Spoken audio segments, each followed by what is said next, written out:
Goeiedag en baie welkom by ons oordenkings. Dankie dat jy ingeskakel het.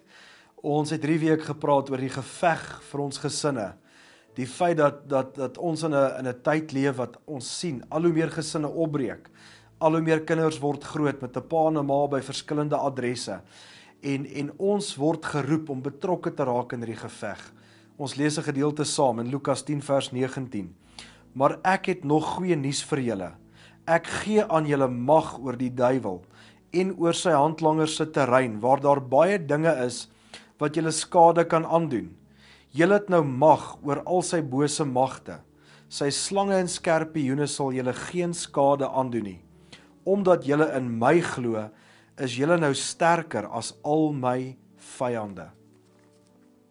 Ons uitnodiging hierdie week was iets van ons moet betrokke raak in hierdie geveg. Ons kan so maklik agteroor sit en arms vou en sê, weet jy, daar's nie hoop nie, daar's nie 'n toekoms vir ons as gesin nie, maar daar is. Die Here het ons mag en autoriteit gegee oor die werke van die vyand en ons kan betrokke raak by hierdie geveg.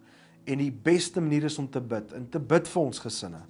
En ek wil jou vandag uitnooi om, as jy vandag bid vir jou gesin en vir jou familie, om te bid dat die Here se wil sal geskied vir julle as gesin, in julle familie, dat sy wil sal geskied. Ons ken nie altyd die wil van die Here nie, maar ons weet dat die wil van die Here is die beste vir ons. En ek wil jou uitdaag vandag, wil jy nie vandag bid, Here, laat u wil geskied, nie net vir my nie, maar ook vir ons as 'n gesin. Kom ons bid saam. Hemelse Vader, baie dankie vir die autoriteit wat ons het, in die naam van Jesus, vir die mag wat u ons gegee het.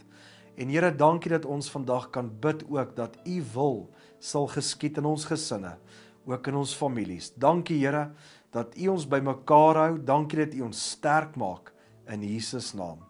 Amen. Geniet die res van jou naweek en bly bid vir jou gesin. Ons sien mekaar weer. Totsiens.